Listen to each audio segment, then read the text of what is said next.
মুসা আলাইহিস সালাম আল্লাহকে একদিন বলছেন, আল্লাহ আপনার সমস্ত সৃষ্টি সবার রিজিকের কথা, খাদ্য দুনিয়ার প্রয়োজন পূরণের কথা আপনার মনে থাকে? আপনি কেমনে মনে রাখেন? আপনি সকলের রিজিক কেমনে দেন? আল্লাহ তাআলা বললেন, মুসা তোমার সামনে একটা বড় পাথর আছে, তোমার হাতে লাঠিটা দিয়ে ওটাতে একটা বাড়ি মারো। তাফসিরে রুহুল মাআনিতে আমি নিজে পড়ছি, আরবি তাফসির। মুসা আলাইহিস সালামকে আল্লাহ বললেন, এই পাথরটার মধ্যে লাঠি দিয়ে আঘাত কর। মুসা আলাইহিস সালাম আঘাত করলেন, লাঠির একটা পার্ট মানে একটা অংশ পাথরের ভাঙ্গা পড়েছে। মুসা আলাইহিস সালামকে আল্লাহ আবার বললেন, আবার লাঠি দিয়ে আঘাত কর। আবার বাড়ি দিলেন, পাথরের একটা অংশ আবার ভাঙ্গা পড়েছে। আল্লাহ বলেন, আবার মারো, আবার মারো। 4 বার মুসা নবী ওই বড় পাথরটার মধ্যে আঘাত করছে। 4 বারে মোটা মোটা 4টা টুকরা ভাঙ্গা ভাঙ্গা পড়ছে।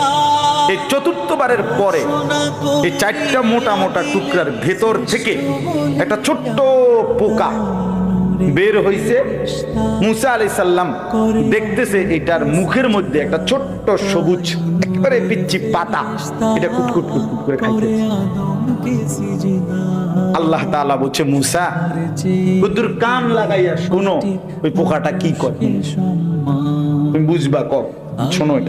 মুসা নবী কান লাগাইয়া শুনতেছে ওই ছোট্ট পোকাটা যে গভীর পাথরের ভিতরে ছিল, সে বলতেছে, সুবহানা মান ইয়ারানি ওয়ালা ইয়ানসানি, আমার সেই আল্লাহর প্রশংসা করছি যিনি আমাকে সর্বক্ষণ দেখছেন, যিনি আমাকে কখনোই ভোলেন না,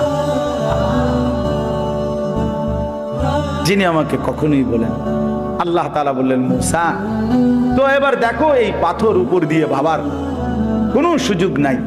এই পাথরের 4টা স্তর ভেতরে এই ছোট্ট পোকাটার মুখে সবুজ এই গাছের পাতা যে মালিক পৌঁছায় দিছেন, তিনি কি সকলের রিজিক দিতে সক্ষম না?